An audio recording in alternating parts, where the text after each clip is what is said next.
Liberty Tamil நேயர்களுக்கு வணக்கம். இன்றைய நேர்காணலில் நாம் சந்திக்க இருப்பவர் திராவிட இயக்க சிந்தனையாளர் தோழர் திரு வல்லம் பசீர் அவர்கள். வணக்கம் தோழர். வணக்கம். ஈரோடு இடைத்தேர்தல் பிரச்சாரம் இன்றோடு முடிகிறது. அது மட்டுமல்ல, இன்றைக்கு பேரறிஞர் அண்ணாவுடைய நினைவு தினம்.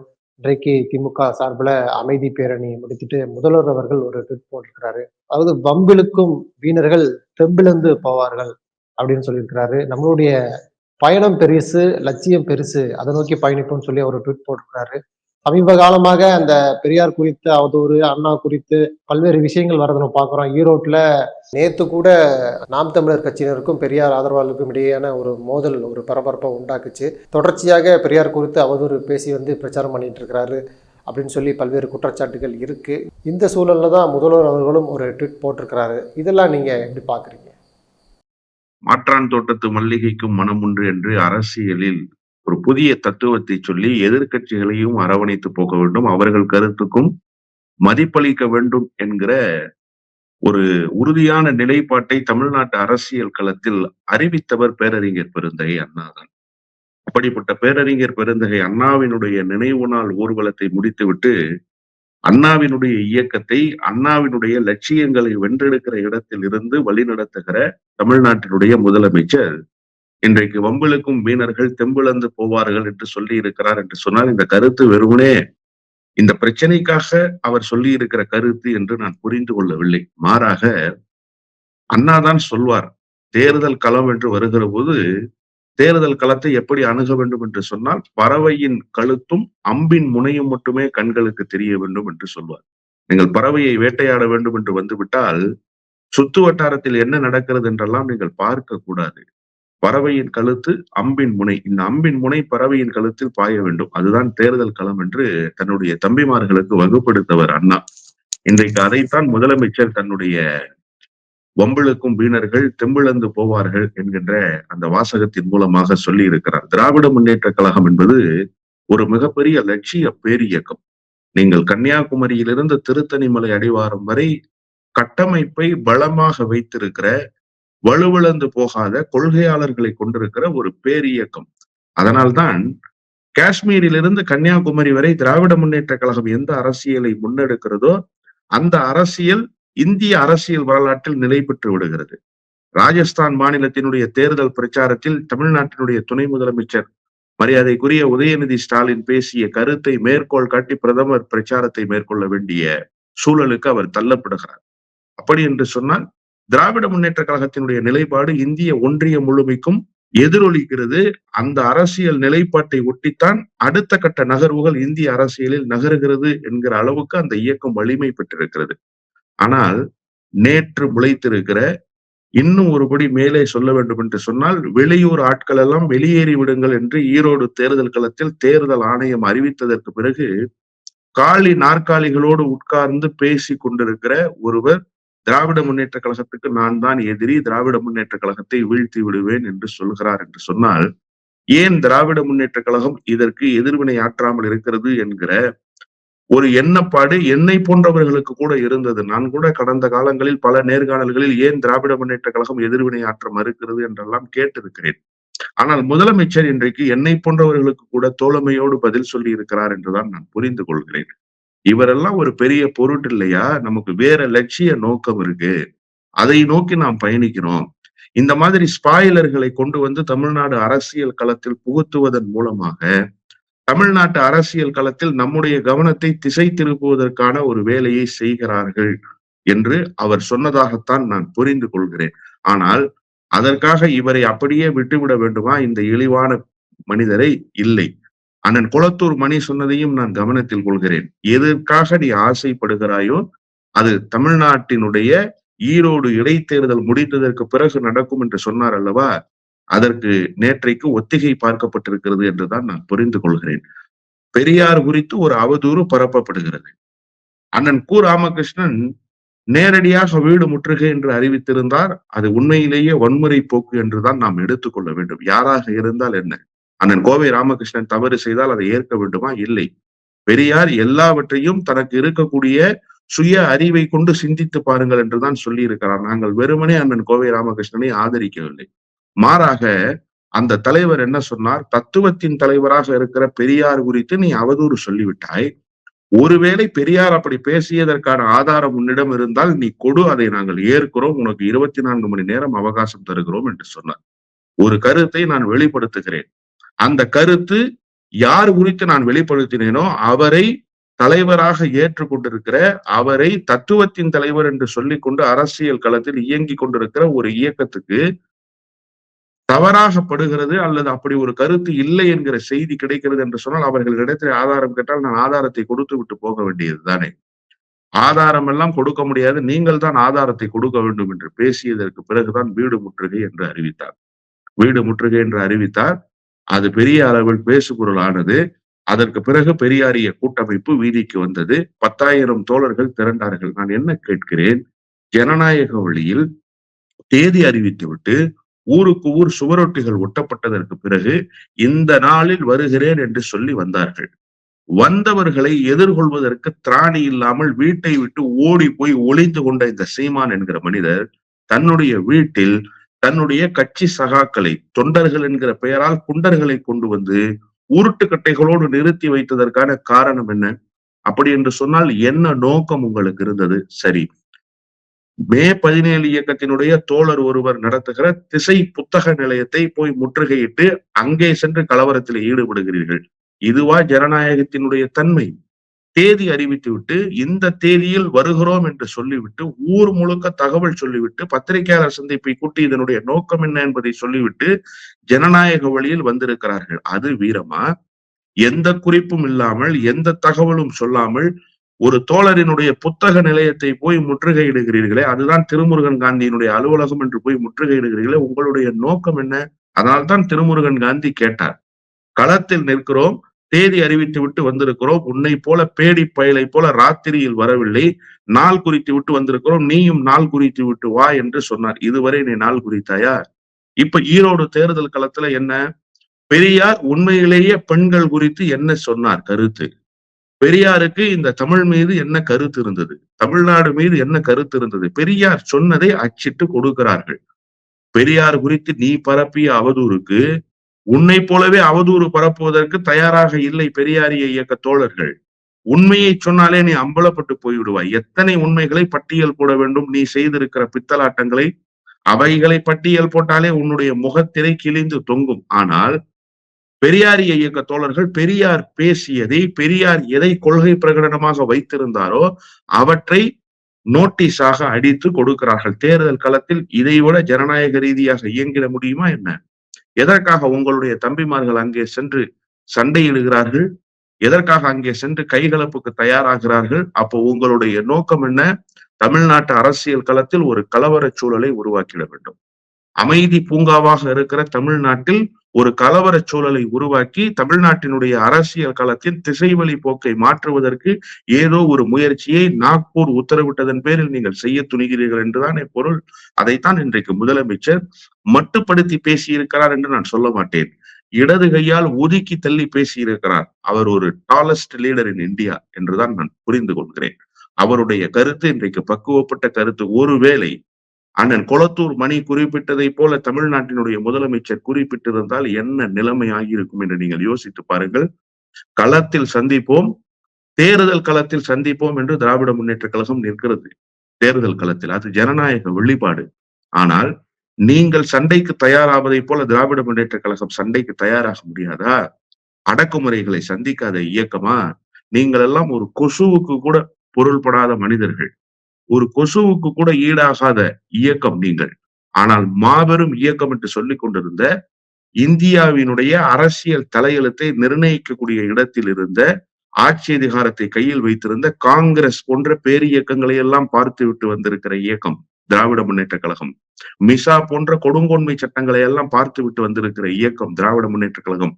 முதலமைச்சர் ஒருவேளை பெரியார் குறித்து அவதூறாக பேசியவர்கள் களத்துக்கு வாருங்கள், சண்டையிடுவோம் என்று அழைக்கிறார்கள். அவர்களை அவர்களுடைய பாணியிலேயே எதிர்கொள்ளுங்கள் என்று ஒரு வார்த்தை சொல்லி இருந்தால் தமிழ்நாட்டு வீதிகளில் சீமான் நடமாட முடியுமா? தேர்தல் பிரச்சாரம் இதே போல 2019ஆம் ஆண்டு நாடாளுமன்ற தேர்தலுக்கு நடந்தது. நான் நடந்தவற்றை சொல்கிறேன். 2019ஆம் ஆண்டு நாடாளுமன்ற தேர்தலுக்கு பிரச்சாரம் நடந்தது. தமிழ்நாட்டு முதலமைச்சர் எங்கும் பிரச்சாரம் செய்ய முடியாது என்று எடப்பாடி பழனிசாமி பேசினார். எங்கேயும் சென்று பிரச்சாரம் செய்ய முடியாத நிலைமையை உருவாக்குவோம் என்று சொன்னார். அண்ணன் ராசா பேசியது இன்றைக்கும் என் நினைவிலே இருக்கிறது. சேலத்திலே பொதுக்கூட்டம். அந்த பொதுக்கூட்டத்திலே அவர்தான் பிரகடனம் செய்தார். நீ உண்மையிலேயே திராணி உள்ளவனாக இருந்தால் எங்களுடைய தலைவரினுடைய தேர்தல் பிரச்சாரத்தை ஒரு நிமிடம் நீ தடுத்து நிறுத்திவிட்டால் பசுமை வழிச்சாலையிலிருந்து நீ நகர முடியாத சூழலை திராவிட முன்னேற்ற கழகம் உருவாக்கும். இந்த சவாலை நீ ஏற்க தயாரான்னு கேட்டார். மறாவது நாள் வாய் திறக்கல எடப்பாடி பழனிசாமி. நான் தேர்தல் பிரச்சாரத்தை நிறுத்தி விடுவேன் என்று சொன்ன தமிழ்நாட்டினுடைய முதலமைச்சர் வாயடைத்து போனார். ஒரு வார்த்தைக்கே முதலமைச்சரை வாயடைக்க வைக்கிற ஆற்றல் திராவிட முன்னேற்ற கழகத்துக்கு உண்டு என்பதால் நான் இதை சொல்கிறேன்.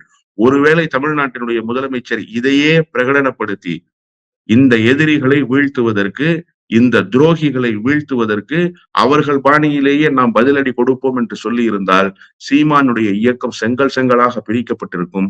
சீமான் தமிழ்நாட்டில் எங்கேயும் நடமாட முடியாத சூழல் உருவாகி போயிருக்கும். ஆனால் அந்த கலவர சூழலுக்கெல்லாம் தயார்படுத்துகிற வேலையை செய்கிற தலைவர் அல்ல அவர். அவர் அண்ணா வழிவந்த தலைவர், அவர் பெரியார் வழிவந்த தலைவர், அவர் கலைஞர் வழிவந்த தலைவர். அதனால்தான் இன்றைக்கு இந்த வாசகத்தின் மூலமாக ஒட்டுமொத்தமாக ஒரே வாசகத்தில் சீமானுடைய கதையை முடிவுக்கு கொண்டு வந்து விட்டார் என்றுதான் நான் புரிந்து கொள்கிறேன். இப்போ இன்றோடு தேர்தல் பிரச்சாரங்கள் முடியுது. ஈரோடு இடைத்தேர்தல் முடிவு எப்படி இருக்குன்னு பார்க்குறீங்க? ஏன்னா ஒரு புறம் திமுக பிரச்சாரங்கள் இருக்குது, இன்னொரு புறத்தில் சீமானுடைய பிரச்சாரம் வந்து தமிழ்நாட்டுக்கு ராமர் சாமியும் வேண்டாம், ராமசாமியும் வேண்டாம், அது போன்ற பிரச்சாரங்களை முன்னெடுத்து அவர் போறாரு. இந்த இடைத்தேர்தல் முடிவு எப்படி இருக்குன்னு பார்க்குறீங்க? ராமர் சாமி வேண்டாம் என்று சொன்னார். ஆனால் பார்ப்பனருக்கு பார்ப்பனர் என்று ஏன் பேர் வைத்து விட்டார்கள் என்கிற புதிய விளக்கத்தை தமிழ்நாட்டினுடைய களத்தில் சொன்னவரும் இவர்தான். ராமர் சாமி வேண்டாம் என்று சொல்லிவிட்டு ராமர் சாமிக்கு காவடி தூக்குகிற ஆசாமியாக இவர் வெளிப்பட்டிருக்கிறார். இவர் யார் என்பதெல்லாம் தமிழ்நாட்டு மக்களுக்கு நன்றாக தெரியும். ஈரோட்டு தேர்தல் களத்தில் கண்ணு கட்டிய தூரம் வரை எதிரிகள் கண்ணுக்கே தெரியவில்லை. இதுதான் யதார்த்தமான உண்மை. திருக்குறளில் ஒரு அருமையான குறள் உண்டு. நுனிக்கும்பர் ஏறினார் அகுதிரன் தூக்கின் உயிர் கருதி ஆகிவிடும் என்று வள்ளுவர் சொல்வார். அதுபோல நுனிக்கும்பர் ஏறி நாங்கள் பேசவில்லை. உண்மையிலேயே தேர்தல் களத்தில் எதிரிகளே தெரியவில்லை. எங்கே இருக்கிறார்கள் என்று கூட தெரியாத அளவுக்கு எதிரிகள் இல்லாத தேர்தல் களமாக இருக்கிறது. உண்மையிலேயே சூடு பிடிக்கவில்லை ஈரோடு தேர்தல் களம். இந்த தேர்தல் களம் அனலாய் தகித்திருக்க வேண்டும். காரணம், இன்னும் ஓராண்டுக்குள்ளாக சட்டமன்றத்துக்கு தேர்தல் வரப்போகிறது. சட்டமன்றத்துக்கு தேர்தலை எதிர்கொள்வதற்கு முன்பாக ஒத்திகை பார்க்கிற தேர்தலாக இந்த தேர்தல் அமையப்பட்டிருக்கிறது. ஏதோ பலமான அணியை எல்லாம் கட்டப்போவதாக சொல்கிறார்கள். மூன்றாவது அணி உருவாக போவதாக சொல்கிறார்கள். அதிமுகவில் புதிய கட்சிகள் வந்து சேரப்போவதாக எடப்பாடி பழனிசாமி நீண்ட நாட்களாக அதிமுகவினுடைய தொண்டர்களையே ஏமாற்றி கொண்டிருக்கிறார். ஆனால் அவற்றுக்கெல்லாம் முத்தாய்ப்பாக இந்த தேர்தல் அமைந்த போதும் அவர்களால் ஒரு துரும்பையாவது நகர்த்த முடிந்ததா என்று கேட்டால் எதையுமே செய்ய முடியவில்லை. யாரெல்லாம் திராவிட முன்னேற்ற கழகத்தை வீழ்த்தி விடுவோம் என்று பேசுகிறார்களோ அவர்களுக்கு ஒரு அரும்பெரும் வாய்ப்பு கிடைத்ததற்கு பிறகும் திராவிட முன்னேற்ற கழகத்தை வீழ்த்துவதற்கு நாங்கள் இல்லை, எங்களால் முடியாது என்று ஒப்புக்கொண்டு விட்டு இந்த போட்டியிலிருந்து வெளியேறி இருக்கிறார்கள். அப்படித்தான் நான் புரிந்து கொள்கிறேன். தேர்தல் வெற்றி தோல்வி என்பது சகஜம்தான். ஆனால் இடைத்தேர்தலில் தங்களுடைய இருப்பை காட்டுவதற்காக இயக்கங்கள் தேர்தல் களம் கண்டிருக்கின்றன என்பதை யாருமே மறுத்துவிட முடியாது. பென்னாகரம் இடைத்தேர்தலில் பாமக தன்னுடைய இருப்பை காட்டியது. சங்கரன் கோயில் இடைத்தேர்தலில் மதிமுக அந்த நேரத்தில் தன்னுடைய இருப்பை காட்டியது. இப்படி தங்களுடைய இருப்பை தக்க வைத்துக் கொள்வதற்கு தங்களுடைய இயக்கத்துக்கு ஒரு பெரிய பலம் இருக்கிறது என்பதை காட்டுவதற்கு அந்தந்த நேரத்தில் தேர்தல் நேரங்களில் இடைத்தேர்தல்களை அரசியல் கட்சிகள் பயன்படுத்தியது உண்டு. ஆனால் எடப்பாடி பழனிசாமி இந்த முறை என்ன செய்தார்? கொங்கினுடைய நாயகன் என்றெல்லாம் அவரை வர்ணிக்கிறார்கள். கொங்கு இருந்து ஒரு முதலமைச்சர் வந்து விட்டார் என்று அவரை ஆராதிக்கிறார்கள். ஈரோட்டை கொங்கு பகுதியிலிருந்து நீக்கி விட்டீர்களா, அல்லது கொங்கு பகுதியினுடைய நாயகன் என்கிற உங்களுடைய சொற்றொடர் பொய்யாகி போய்விட்டதா என்பதுதான் இப்போது இருக்கக்கூடிய கேள்வி. தேர்தல் களத்திலிருந்து பின்வாங்கி விட்டார். அதற்கு அடுத்த கட்டமாக திராவிட முன்னேற்ற கழகம் இதோ வீழ போகிறது, இதோ முடிய போகிறது, அதற்கு முடிவுரை எழுதப்பட்டு விட்டது என்று ஒரு ஜோசியக்காரனை போல குடுகுடுப்பைக்காரனை போல பேசிக் கொண்டிருக்கிற அண்ணாமலை, ஏன் நீங்கள் இந்த தேர்தல் களத்துக்கு வரவில்லை? நீங்கள் தான் ஒரு மெகா கூட்டணி வைத்திருக்கிறீர்களே.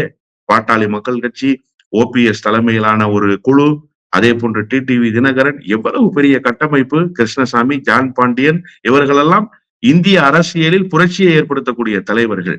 இந்த தலைவர்களை எல்லாம் நீங்கள் கூட்டணியிலே வைத்துக் கொண்டு கூட நீங்கள் தேர்தல் களத்துக்கு தயாராகவில்லையே. அப்படி என்று சொன்னால் திராவிட முன்னேற்ற கழகத்தை வீழ்த்த முடியாது என்பதை எதிர்க்கட்சிகள் ஒப்புக்கொண்டதற்கு பிறகு நடைபெறுகிற தேர்தல். எனவே இந்த தேர்தலில் சுவாரஸ்யம் இல்லை. வழக்கமான திமுகவுக்கு கிடைக்கிற வாக்குகளை விட இன்னும் 5 மடங்கு கூடுதலான வாக்குகள் இந்த தேர்தலில் கிடைக்கப் போகிறது. 60,000த்துக்கும் மேற்பட்ட வாக்குகளை பெற்று மறைந்த அண்ணன் ஈ.வி.கே. இளங்கோவன் வெற்றி பெற்றார். நிச்சயமாக 70,000த்துக்கும் அதிகமான வாக்குகள் கிடைக்கப் போகிறது. அதில் ஒன்றும் மாற்று கருத்து இல்லை. ஆனால் இந்த எதிர்க்கட்சிகள் எல்லாம் தங்களுடைய போட்டியிலிருந்து விலகியதற்கு பிறகு குரூப்ல டூப்புன்னு சொல்லுவாங்கல்ல, அந்த மாதிரி ஒரு ஆள் வந்து நின்று எனக்கும் திமுகவுக்கும் தான் போட்டின்றாரு. ஒரு நகைச்சுவை களமாக மாறி போயிருக்கிறது. திமுகவினுடைய கட்டமைப்பு என்ன, திமுகவினுடைய பாரம்பரியம் என்ன, திமுக இந்த மண்ணுக்காக செய்திருக்கிற சாதனைகள் என்ன, அவற்றில் புள்ளி ஒரு விழுக்காடு கூட செய்ய துணியாத, செய்ய முடியாத ஒருவர் நான் தான் திமுகவுக்கு மாற்று என்று சொல்லி வந்து நின்று கொண்டிருக்கிறார். அவரை 3வது இடத்துக்கோ 4வது இடத்துக்கோ தள்ளுவதற்கான வேலையைத்தான் பெரியாரிய கூட்டமைப்பை சார்ந்திருக்கிற தோழர்களும் செய்து கொண்டிருக்கிறார்கள், சுயேட்சைகளும் செய்து கொண்டிருக்கிறார்கள். எனவே அதற்கான போட்டியாகத்தான் இந்த தேர்தல் களம். சீமான் பெரியார் குறித்து பேசிய அவதூறு கருத்துக்கு சீமானுக்கு என்ன பதில் சொல்ல போகிறார்கள் ஈரோட்டு மக்கள் என்பதை பார்ப்பதற்கான தேர்தலாகத்தான் இந்த தேர்தல் இருக்கிறதே தவிர திமுகவுக்கு வாக்குகள் எவ்வளவு கிடைக்கப் போகிறது, வெற்றியை எப்படி திமுக பெறப்போகிறது என்பதற்கான தேர்தல் அல்ல. ஏற்கனவே திமுகவினுடைய வெற்றி உறுதி செய்யப்பட்ட வெற்றி. 70,000த்துக்கும் அதிகமான வாக்குகளை பெற்று திராவிட முன்னேற்ற கழகம் வெற்றி பெறப் போகிறது. 2வது இடத்தில் யார் வரப்போகிறார், பெரியார் குறித்து பேசிய அவதூறுக்கு ஈரோட்டு மக்கள் என்ன பதில் சொல்ல போகிறார்கள் என்பதை பார்ப்பதற்கான தேர்தலாகத்தான் இந்த தேர்தல் நடைபெற போகிறது. இன்னொன்று 3வது அணி என்றெல்லாம் நீங்கள் சொன்னீர்கள், புதிதாக வரப்போகிறார்கள் என்றெல்லாம் நீங்கள் சொன்னீர்கள். புதிதாக வருபவர்களினுடைய லட்சணம் என்ன என்பதை 2வது ஆண்டிலேயே பார்த்து விட்டோம். ஆளுநர் பதவி என்பதே தேவையில்லை என்று இல்ல, அனுபவம் வாய்ந்த பத்திரிகையாளருடைய கருத்துக்களும் அதானே இருக்கு. அதாவது தாவேக்கா 2ஆம் ஆண்டுல அடி எடுத்து வைக்கிறாங்க, தொடர்ச்சியாக அரசியல் களத்துக்கு வராரு, அவர்கிட்ட போய் சேர்றாங்க, கட்சியில பல்வேறு கட்சியிலிருந்து போய் இணையிறாங்க. நிச்சயமாக இந்த 2026 தேர்தல் 2 முனை போட்டியாக இருக்கிறது, மும்முனை போட்டியாக தான் இருக்கும். திமுகவுக்கு ஒரு மிகப்பெரிய சவாலாக இருக்கும் இந்த தேர்தல் அப்படின்னு சொல்றாங்க. ரைட். ஒரே ஒரு செய்தியை மட்டும் நான் கேட்கிறேன். நீங்க மாநாட்டுல உங்களுடைய கொள்கை வழிகாட்டி என்று பெரியாரை காட்டினீர்களா? பெரியார் பற்றி அவதூறு பேசியதற்கு தமிழ்நாட்டில் எதிர்வினை ஆற்றாத கட்சிகளே கிடையாது. ஆனால் அவதூறு பேசிய மனிதருக்கு எதிராக ஒரே ஒரு வார்த்தை, ஒரே ஒரு அறிக்கையாவது கொடுத்தீர்களா? உண்மையிலேயே பெரியார் பதில் சொல்ல வேண்டிய அவசியம் இல்ல. தனி மனிதர்களுக்கெல்லாம் பதில் சொல்ல வேண்டிய அவசியம் இருந்தா மக்கள் பணிகள் நிறைய இருக்கு. அப்ப இத்தனை இயக்கங்கள் பதில் சொல்லி இருக்கிறார்கள். அவர்கள் என்ன பைத்தியக்காரர்களா? அவர்கள் என்ன அரசியல் அரிச்சுவடி தெரியாதவர்களா? ஒரு தலைவர் குறித்து பரப்புகிற அவதூறு என்பது அந்த சித்தாந்தத்தின் மீது கல்லெறிகிற வேலை.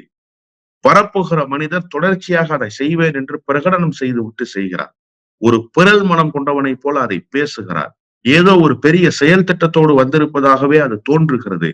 அந்த நேரத்தில் கூட நீங்கள் எதிர்வினை ஆற்றவில்லை என்று சொன்னால் அண்ணா பல்கலைக்கழகத்தினுடைய விவகாரமும் தனி மனித விவகாரம் என்று சொல்லிவிட்டு நீங்கள் அடக்கி வாசிக்க வேண்டியது தானே?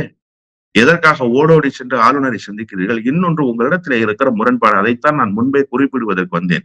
மாநாட்டில் தீர்மானம் அடிக்கிறீர்கள். அந்த தீர்மானத்தில் என்ன சொல்கிறீர்கள்? ஆளுநர் பொறுப்பு தேவையில்லை என்று சொல்கிறீர்கள். எந்த ஆளுநர் தேவையில்லை என்று தீர்மானம் அடித்தீர்களோ, தீர்மானம் அடித்த மை தீர்வதற்கு முன்பாக ஆளுநர் மாளிகையில் போய் நின்று அந்த ஆளுநரிடத்திலேயே குற்றப்புகாரை கொடுக்கிறீர்கள். உங்களுடைய நிலைப்பாடு என்ன? இன்னொன்று, உங்கள் கட்சியின் சார்பில் நீங்கள் இன்றைக்கு சமூக வலைதளத்துக்கென்று பொறுப்பாளர்களை அறிவித்திருக்கிறீர்கள். நீங்கள் அறிவித்திருக்கிற பொறுப்பாளர்கள் எல்லாம் கடந்த காலத்தில் பெண் பத்திரிகையாளர்கள் குறித்து அவதூறு பேசியதற்காக வழக்கு தொடுக்கப்பட்டு அந்த வழக்குக்காக மன்னிப்பு கோரியவர்களாக இருக்கிறார்கள். நீங்கள் என்ன வேலு நாச்சியாரை அடையாளப்படுத்துவதாக பேசுகிறீர்கள்? வேலு நாச்சியார் என்கிற பெண்ணை நீங்கள் அடையாளப்படுத்துகிறீர்கள், அந்த புரட்சியாளரை நீங்கள் அடையாளப்படுத்துகிறீர்கள். ஆனால் இங்கே கீழ்நிலையில் பெண்களை அவமானப்படுத்துகிற, பெண்களை இழிவாக பேசுகிற இழிபிறவிகளை எல்லாம் அழைத்து வந்து உங்களுடைய சமூக வலைதளத்துக்கு பொறுப்பாளராக போட்டிருக்கிறீர்கள். பாஜகவிலிருந்து அதிமுக, அதிமுகவிலிருந்து இப்போது உங்கள் கட்சிக்கு ஒருவர் வந்திருப்பதாக செய்திகள் வருகின்றனவே. என்னுடைய அரசியல் வாழ்வுக்கு, என்னுடைய அரசியல் அனுபவத்துக்கு அந்த மனிதனுடைய பெயர்களை எல்லாம் நான் சொல்லக்கூடாது என்று கருதுகிறேன். அவர் என்ன பெரியாரை கொள்கை தலைவராக ஏற்றுக்கொண்டவரா? பாஜகவிலிருந்து அதிமுக, அதிமுகவிலிருந்து விஜய் கட்சிக்கு வந்தார். பெரியாரை கொள்கை தலைவராக ஏற்றுக்கொண்டு விட்டாரா?